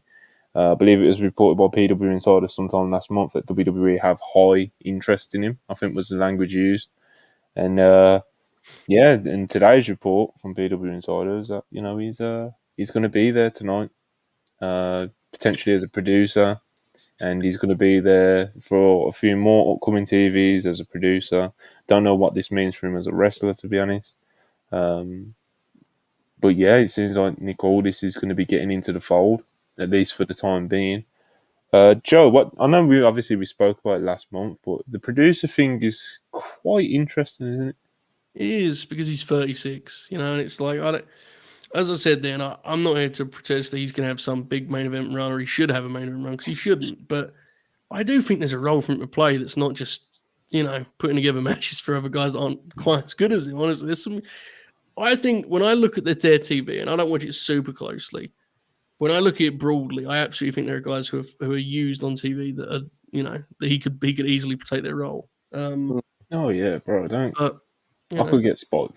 But look, ultimately, if you can get good at the producer gig, it's a job that you can have for the next 30 years.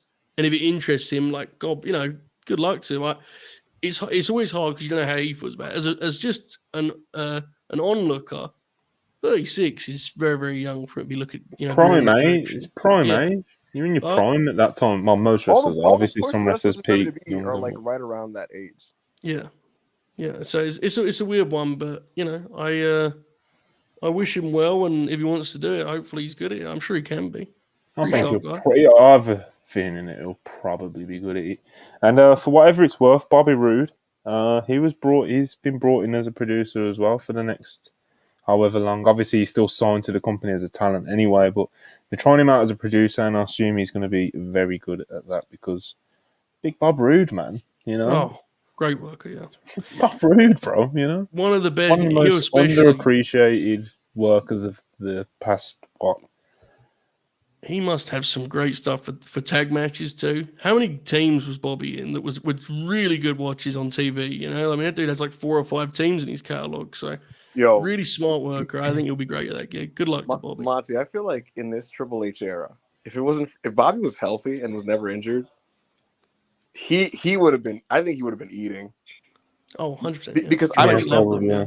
When the regime change happened, I remember I was being literally told, Joe, he was explicitly named for that Hunter's first post SummerSlam SmackDown.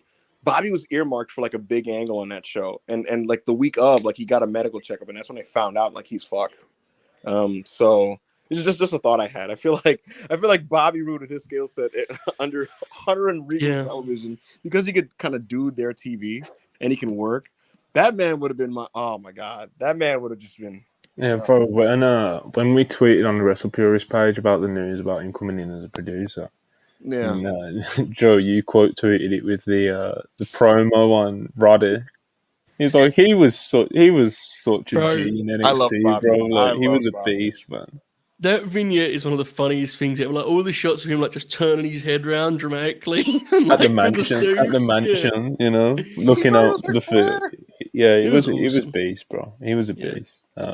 Monty, what did that pop to you on this Raw? Like, let's say we didn't hear anything about all this, like, as a producer, right? What did that pop to you? Cody was delivering his post SummerSlam speech, and Nick Aldis emerged in the suit and just punched Cody from behind and attacked him. And I think there's still potential for him to be signed as the talent as well, man. Because exactly what Joe said, bro. Like, there is definitely people who are on national TV. Look at any company you like, but Nick Aldis is actually better than. So, in more than one area, not just like in ring. Like, he's got a good look. He can talk. You know, he's not going to go out there and say it's the full package, you know what I mean? But he's a very solid professional TV wrestler, do you know what I mean? Yeah. So yeah, man, we'll see what Nick Aldis is up to, and obviously shout out Bobby Roode. And you sound like you was going to add something. I was just going to say, the eventual Cody Rhodes backstage picture with Bobby Roode and Nick Aldis will absolutely be like new profile pic. Yeah, that's literally going to be a go-to worldwide meme sent in messages and shit, you know? Like, just the three of them. Shit, I've got a new one I haven't sent yet. Did anyone see the pictures of Bill Apter and Jake the Snake? No. Oh, that sounds real. Beautiful. I'll find the right time. Bill Apter's a fucking G. Oh, I love him. Oh, he pressed Hunter at the scrum. Did you guys see that? No. You didn't see him. Did you not see him go? Austin Theory didn't defend the United States Championship. Why? What? Why is that? and then Hunter got mad. Hunter was like, he looks at him and he's like, well, because he's in a battle royal that he wants to win, and he wanted to throw other people out. Bill Apter, like, he was unmoved, right? Hunter's getting sassy. Oh, he don't give a shit anymore, bro. Hunter's being sarcastic with Bill Apter, right? And in the middle of Hunter's rant at him, he's like, that's all great, but he's the United States champion, so why is he not defending it on real? And then Hunter, Hunter makes that face that he sometimes makes when he's being pressed. I've seen this face when Punk is spoken to him. I've seen it years ago. He kind of makes that face, and he's just, that's what I was talking about earlier when it comes to not having space on certain shows and spreading things out, Bill. Okay, let me quickly go. I want to talk about this quickly, because I know we're short on time. This shit where he's talking about like this card and how it's so hard to manage time. That Logan Paul match went 18 minutes. 18 whole minutes that match went. Mm-hmm. Bro, they needed a tight 7. They were going to do 10 flips. They didn't need 18 minutes. He's sitting up there sweating bullets about the time. He didn't even time the show out correctly. The main event went 36 minutes. It went over what they were scheduled in. Look, I know people like the match. God bless. I'm glad everyone enjoyed it. Ricochet and Logan Paul. 18 minutes, bro. Come on. They only needed 7 or 8. They just didn't need it. They didn't even do enough to warrant 18. If you're going to go 18, you need to double the amount of spots, big spots they were going to do in it. You know what I mean? I was talking to Joe about this. I don't know how the chat or you feel about it, but considering it's Ricochet and Logan Paul, like in all of Logan Paul's matches, he's done the big viral spot. Mm-hmm. You know, and that's not to say that he wasn't doing some crazy athletic stuff in this, because of course he was, and Ricochet was doing the same. You know, like I'd probably say like the best spot was the flip spinning DDT thing he did. That looked weird. They Yeah, did, that like, looked really cool. But he he did didn't the do buckshot like to the the big. outside. Do you know what I mean? He didn't do like the big viral moment spot. You know, For- like that. He had a bunch of like secondary cool spots, but not the signature one that's on all the videos. And like, for example, like the Miz match, he did the thing to the outside through the table. The Roman match, he did it but with the phone, the cell phone. With Rollins, he did the So I'm frog splash saying, this is with what the I'm pine saying. He bottom. did. It wasn't Yeah, viral enough. I just didn't think it was You very know? good. But I mean, It- it was viral and all that was a problem. Yeah, I mean, I like the match, but yeah, like where's the connective tissue here, Boo? You know, where's the competition beyond just we're waiting to do the next flip? You know, it's a problem. I absolutely agree, but in a weird and funny way, because of how it was structured, and also because of how the main event went. I thought SummerSlam as a whole was a WCW pay-per-view from 1997. That's my new take. Oh well, you can chill with that take as we fly through. Like, we're gonna power through these super chats. Yes. We appreciate them as always, and keep them coming. Bob the Builder, $2 Canadian. Ibu, we need a Kevin Patrick impersonation, so hurry up. He said, "What a clothesline! Roro's on." I don't fucking know. Oh, yeah, I'll take it. Yeah. Johnny, 199. Appreciate you. Survivor Series, Roman versus LA Knight, 60-minute Iron Man. No. Shorten that to 20, and I'm on board. Yes. Andrew the Giant, £5. Appreciate it. Joe's mentioned a few times Judgment Day is Triple H's best work. How far can they go? Because for me personally, they're becoming a highlight on WWE TV. Joe? I think they're probably about maxed out. To be honest, yeah, they're like the main act on Raw. I think you probably made the most there at this point. What else can you do? It's like you could have put the belt on Finn on Saturday, but it's I like wanted them to. you could have put the belt, but to take it another level from that, it's like you would have to give up Finn or Damian Priest like a proper like top of Raw title range. You know what I mean? Like there isn't really much room for them to elevate even more past what they're already doing. They're great, man. They are all great. So They're a really good act. Yeah, I agree. yeah, man, not awesome. Vince, Can I read this one? Go ahead, bro. 9.99. I want to shout out Ebu, bro. Absolutely love the way you sucker these dumb marks, bro. Big retirements, promoting major announcements, Ebu Cam. No sell it all, bro, because the marks will still eat it up, bro. Have you noticed Vince Russo can't pronounce wrestling? Yes. You can't. You know, I was about to be spiteful there. Darren Walker, £10. Appreciate it. With the injury to Sonya Deville, what should happen to the women's tag belts? Could you have Bianca and Charlotte as champs? Have Bianca chuck Charlotte out in the Rumble to set up a match in WrestleMania? That's way too long term, I think. Why not though? You want to make the belts matter. Make them matter. Finally do something worth the shit with them. Charlotte and Bianca. Why not? Io's a champion. Charlotte and Bianca have been way too close to the title scene, and if you want to keep them away from it and do something worthwhile, What would they be a team though? I'm just saying the idea of them being And the dynamic of them two being a team is just something I don't really want to see, to be honest. Well, Charlotte's bad, and I love both. Like, what about Monty? They've been working out recently. Charlotte and Nia Jax. What about that, mate? Oh my god! what would you do if Nia Jax walks out in Minneapolis tonight and she's fucking jacked? Like, what would you do? Like, That's not gonna happen. That's not gonna happen. I'd be all in, bro. I'd be all in, you know. I swear, I don't I'd be spiteful, on the top. I don't want to be. See, if she walked out there looking like Jordan Grace, like Monty would be a piece of shit on the timeline, you know. But that's not gonna happen. God bless Nia Jax, man. I hope she's doing good. Playboy X 199. We need Cody to win at Starrcade rather than WrestleMania. That's like a house show. Hey, man. History, brother. Bring it back.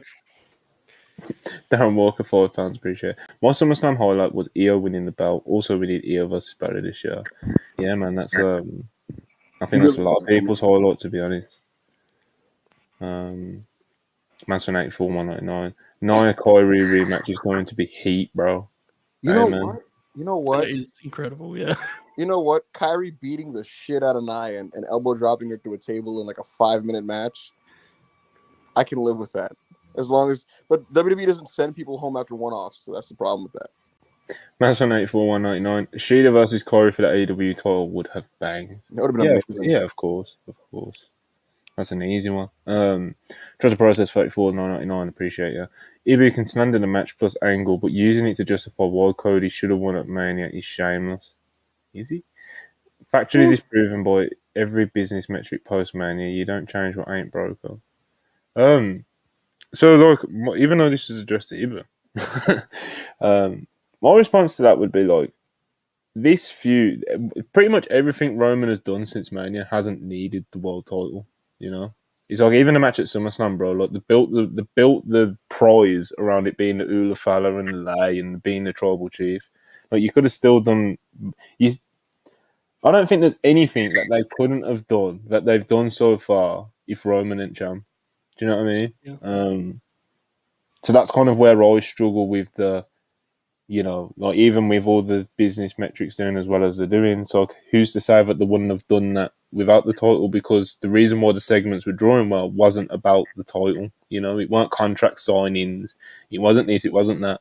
It was characters telling their, you know, individual stories. You know what I mean? Like it wasn't about the belt. And I just think Cody versus Brock, it could have, you know, imagine if it had the belt in it, would have been something. But Ibo, I don't know if you want to give your response. You covered it for me. There we go. Put 3-pointer. Greek Foley 999. I thought MJF would stay heel until 2024. Beat payoff. Plus his reported unwillingness to be a face.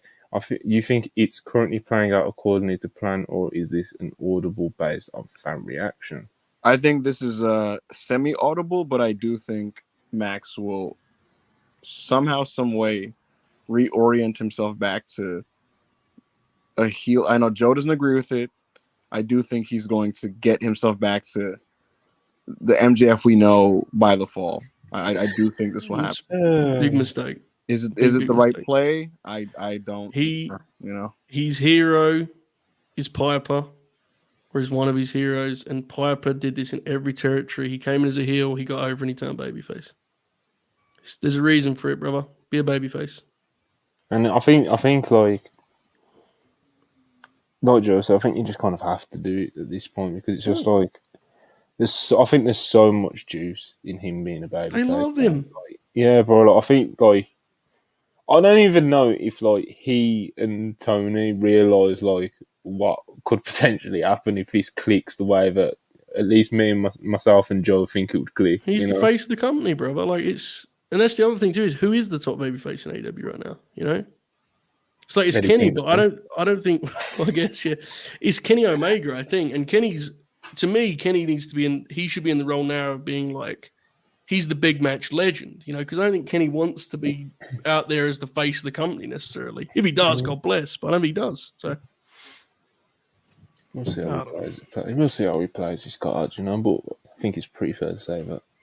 I see, at least myself, I'm desperate's probably a bit far, but I really don't want to see him just revert back to, you know, heel low, you know. Mavs fan 84, 199. In a different world, beer money, FTR collision, man. That would have been an unbelievable match. Get me a ticket, you know. Bob the Builder, $2 Canadian. I don't get the appeal of Wheeler Ute and no charisma. I could. He's pretty good, man. I don't think he's anything that's going to light the world on fire, you know. But watch the Mox matches back, man.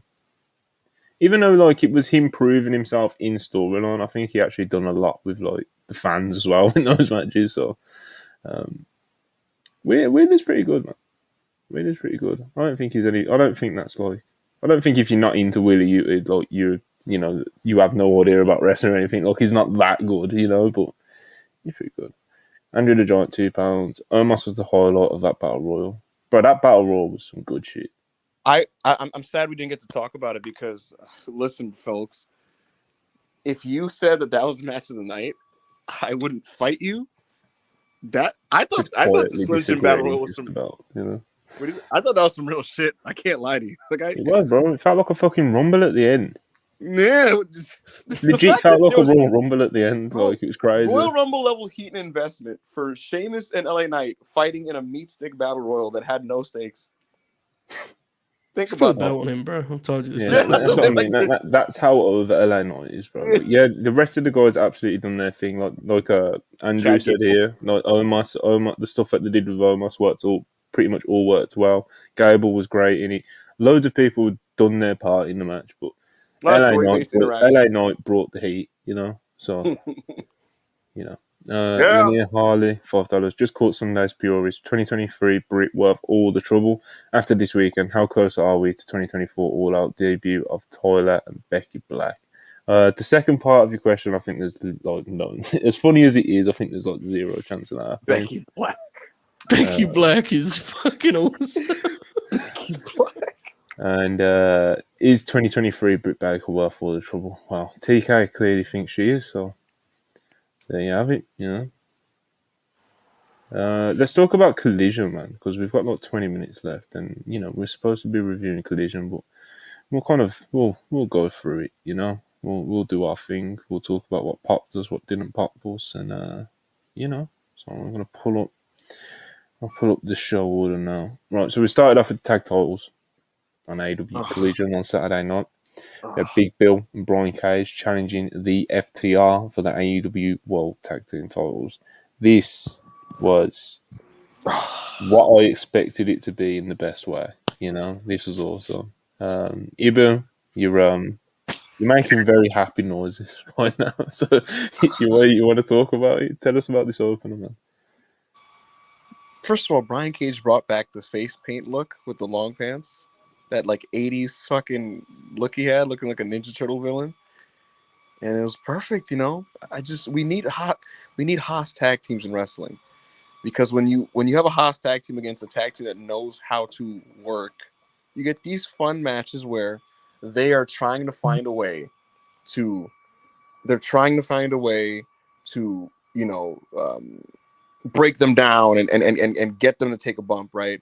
And the match is built around the tall guy bumping, and they're selling so well, and then the other guy looks like such a powerhouse, and Cage looked so great here because he's working with FTR, and Big Bill didn't take a bump for a while, and it felt like a real accomplishment when they were able to kind of get these two guys on the ropes, and it worked it in a way that legitimized Cage and Bill. So even though I was making those happy noises, I don't have that much to say. I just loved what I saw, you know? Yeah, it's just good tag team wrestling. Just good tag team wrestling, and I'm just gonna jump ahead and say Dax is he's on and off on the mic for me, to be honest with you. Sometimes he's a little rambly and doesn't really, his point is kind of unfocused.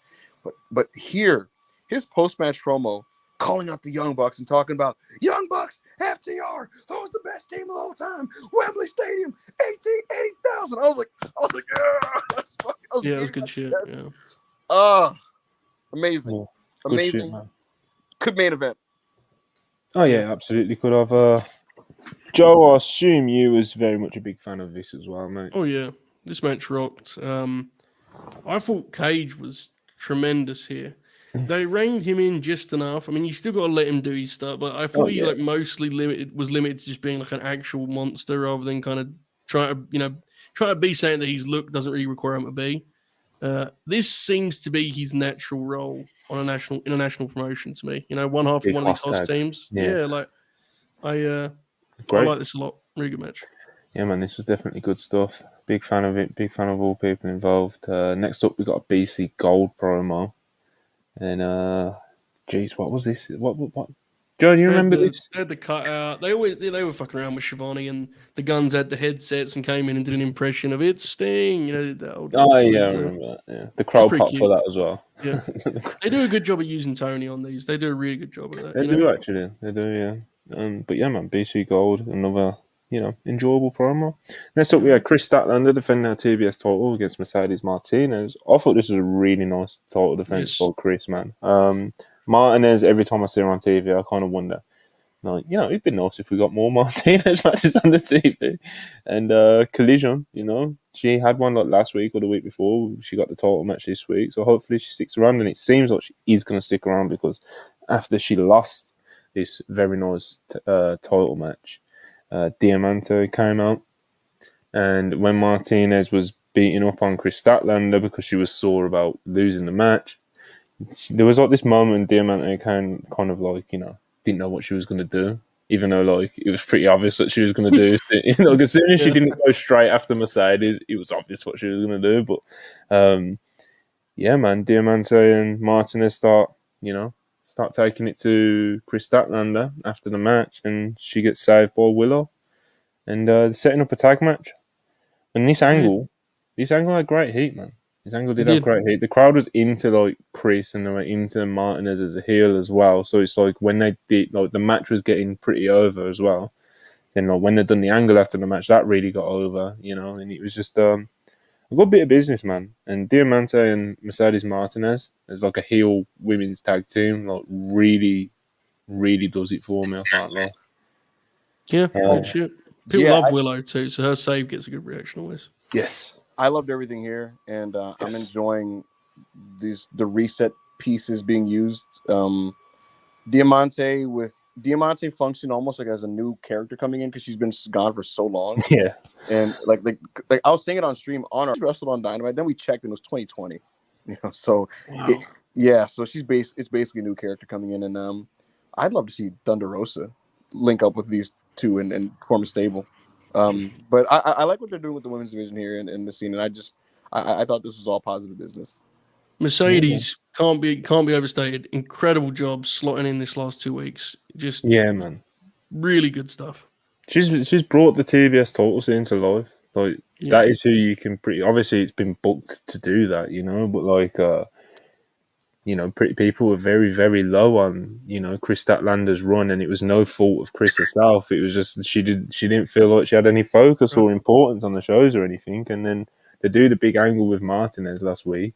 They do another one this week, and they're doing proper focus.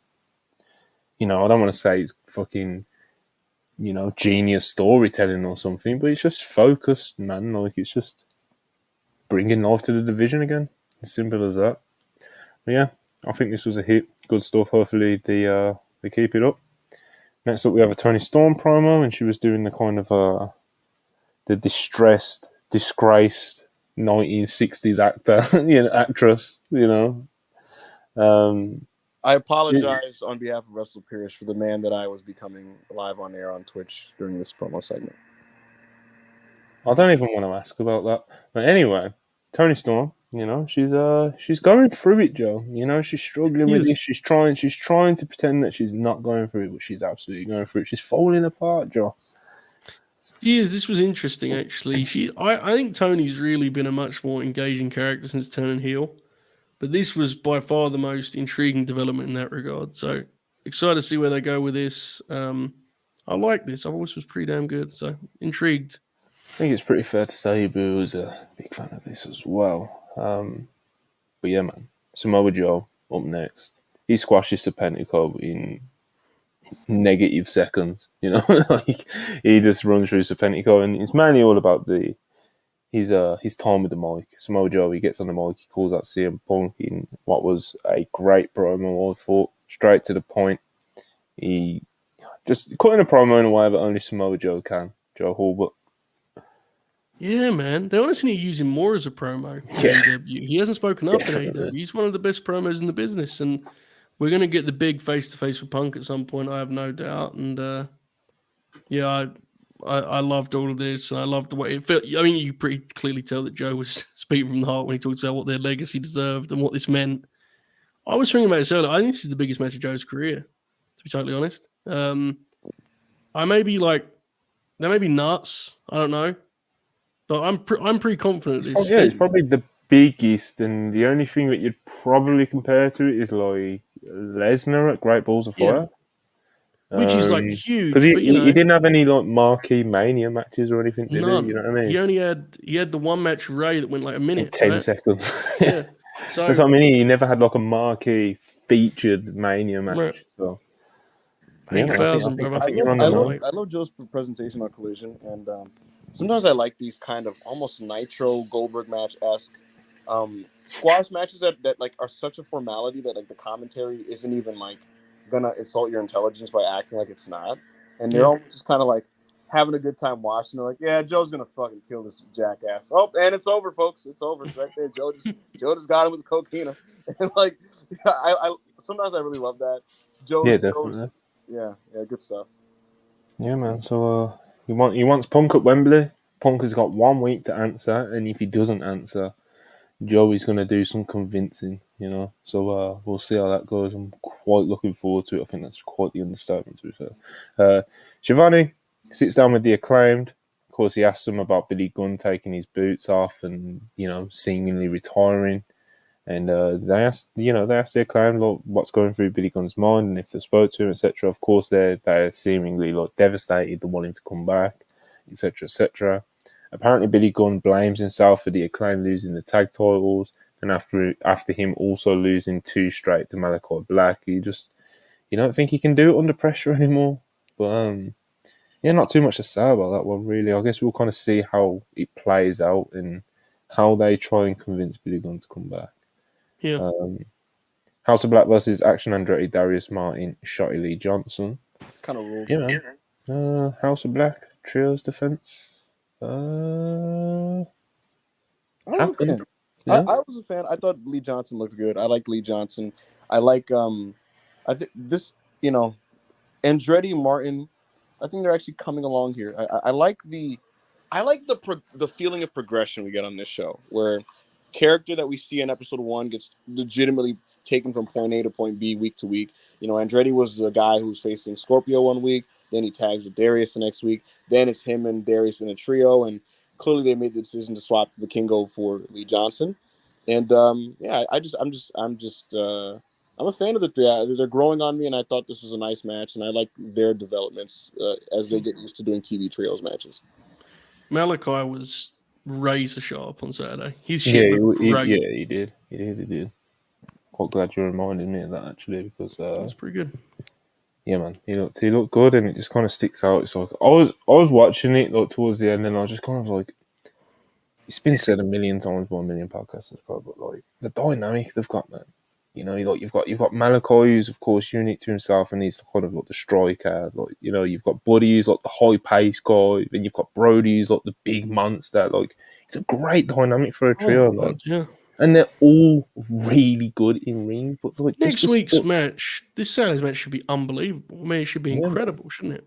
Oh yeah, like you just touched on the wrestling CMFTR next week, and it should be incredible. It's just like their direction and storytelling and presentation and stuff is a bit, you know, it feels like you can't get the most out of them, and it's somewhat unfortunate. But next week they're going to have a great match, so I'm not going to complain too much right now. Okay.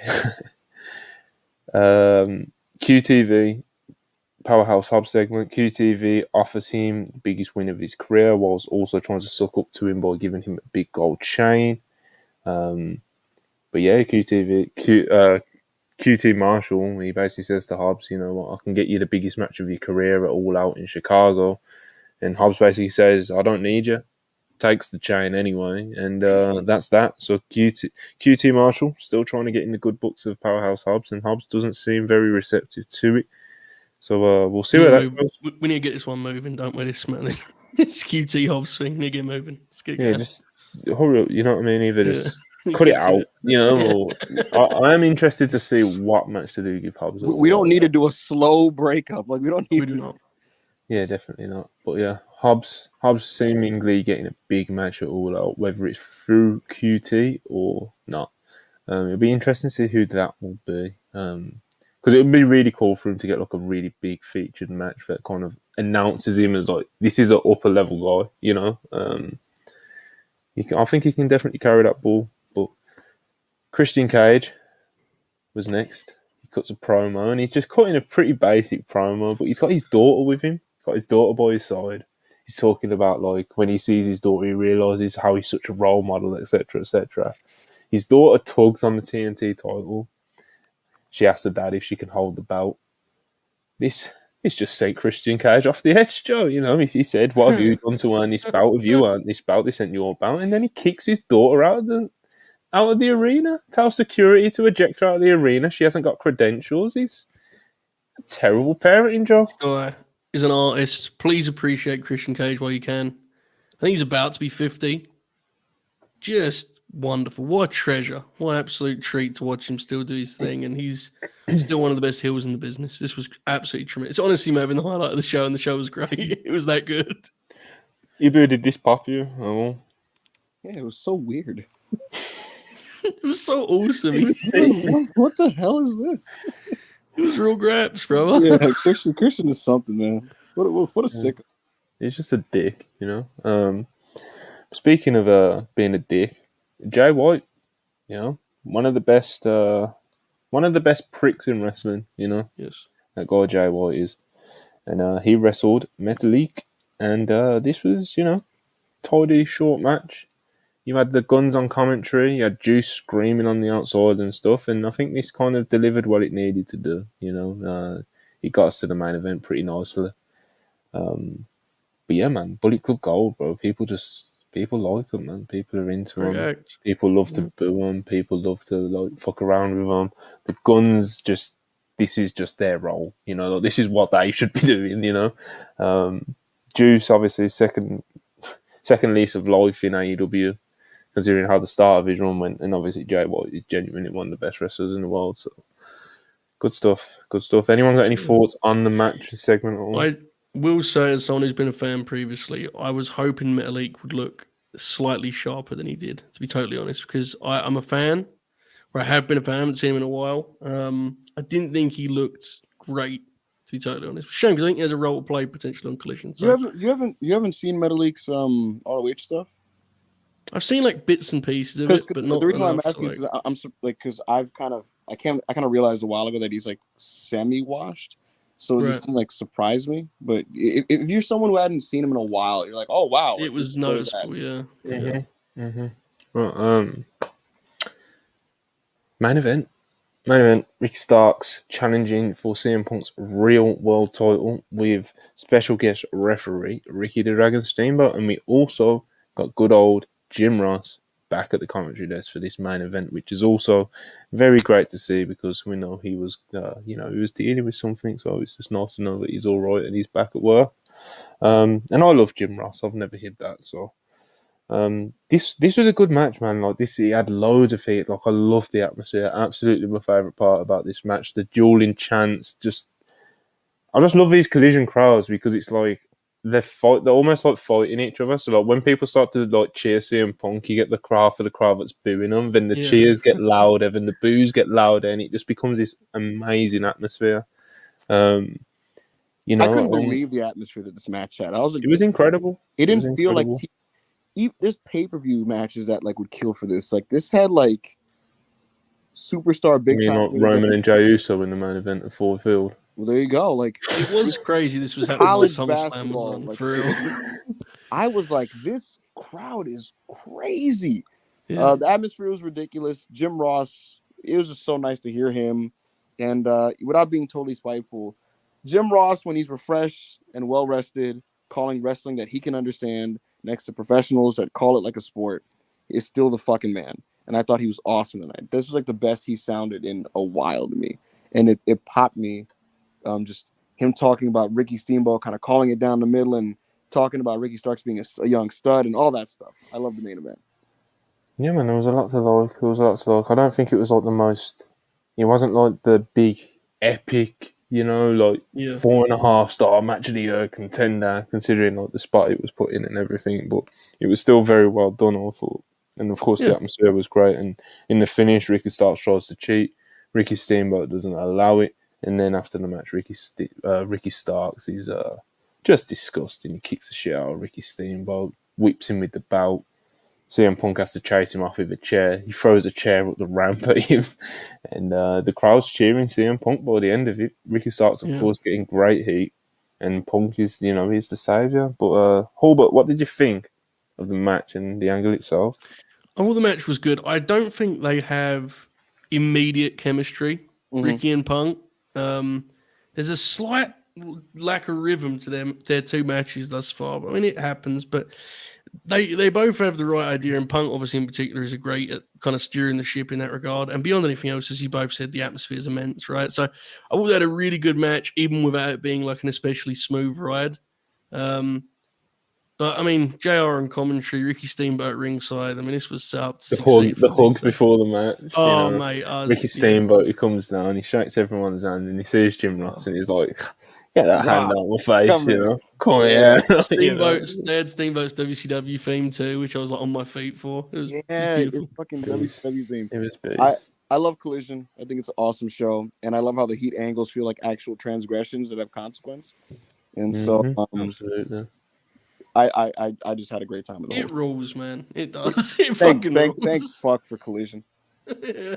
Yeah, it was, especially after that SummerSlam, because I got absolutely owned with that WWE PLE over the weekend. You know, they kicked the shit out of me. So to see Samoa Joe do his thing on the mic, and you know, CM Punk and Ricky Starks in the main event with Ricky the Dragon Steamboat and Jim Ross there, you know, that's very much, you know, it softens the blow. But yeah, that's the Collision on a review. spiritual level, you know. Yeah, man. That's the Collision review. Of course, we talked briefly about SummerSlam. We talked about the hiring freeze and the potential people coming into WWE. And I think that's out, unless anyone's got anything dramatic that they want to, that desperately want to get off the chest. I don't think so. I'll see you guys later. Raw looks good. I'll talk to you guys next time. There you go. But yeah, man. Please like, subscribe.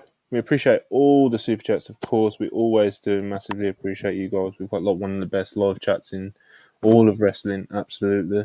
Turn on post notifications, and the WrestlePurists match ratings are now on the website. So if you're ever interested in those, go check them out. We give Roman Reigns versus Jey Uso a hilarious low rating because it deserved it. And yeah, man, we'll be back tomorrow. Don't go live, 7:30 Eastern. Parker, Jamie, Marv, they're going to be talking some Puro. They're going to be talking the absolute howler that the G1 has been. They're going to be talking Delete. They're going to be talking Dragon Gate. They're going to be talking Stardom 5-star. They're going to be talking all of the Japanese wrestling world. So if you're into that thing, it's definitely worth a watch and at least worth checking out. So appreciate you all. Oh, fuck, we got a couple of super chats.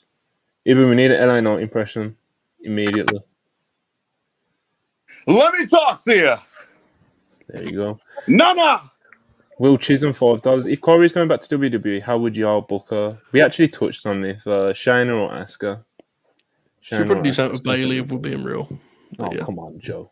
I'm just saying, bro. I'm just watching the product, you know. Trust the process 34 199. You don't even anyway, trust the process 34 199. Has the shit sold on Goldberg being at Wembley? No. It ain't over till it's over. No way.